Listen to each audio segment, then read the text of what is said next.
تازه خبر ولسمشر غنی د طالبانو له حکومت څخه ملاتړ اعلان کړ. تازه ولسمشر غنی څه ویلي دي، د طالبانو په اړه یې څه ویلي دي، جزئیات ویډیو کې را سره وګورئ او چینل سبسکرایب کړئ. السلام علیکم لیدونکو، ستړي مشئ.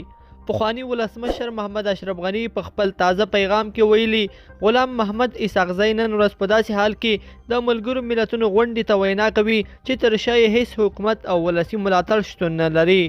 نوموړي دغه پیغام نن د دوشنبې په ورځ د اتلې پر 5 خپور کړی او ویلي دي نړیوال د دې پر ځای چې د افغانستان د ملت څخه لرې شي باید د اوسني حکومت سره تعامل وکړي، د دوی سره مرستې وکړي، د افغان ولس کنګل شوې بودیجه ورکړي او په رسمیت یې وپیژني.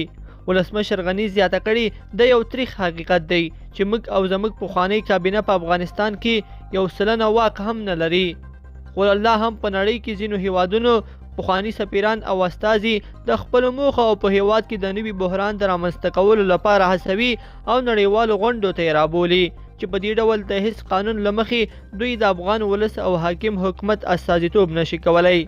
نوموړي ویلي غلام محمد اسحاقزی نن په داسې حال کې د ملګرو ملتونو غونډې ته وینا کوي چې تر شا یې هیڅ حکومت او ولسي ملاتړ شتون نه لري. نړیوال د دې پر ځای چې له افغان ملت څخه لرې شي باید د اوسني حکومت سره تعامل وکړي. پخوانی ولسمشر په دغه پیغام کې زیاته کړي نړیوال باید دا درک کړي که سوله او امن افغانستان غواړي نو دوی ته د دوی دوستۍ لاس ورکړي، په دښمنۍ یې تر خپل اغیز لاندې نشي راوستلی لکه څرنګه چې په تیرو 20 کلونو کې ورته تجربه شول. نوموړي د خپل پیغام په وروستۍ برخه کې ویلي کېدای شي زما د نظریاتو سره زما ځینې دوستان موافق نه وي، خو زه تاسو ته معلوم یم چې سپینې خبرې کوم. ولسمشر غنی زیاته کړي نن چې ښاغلی اسحاقزی زما په استازیتوب یا د افغانستان په استازیتوب خبرې کوي د شرم احساس کوم. لیدونکو په دې هیله چې دا مطلب به مو تر پایه لیدلی وي، که مو ویډیو خوښه شوې ویډیو لایک کړئ او چینل سبسکرایب کړئ. تر بیا ښه وخت.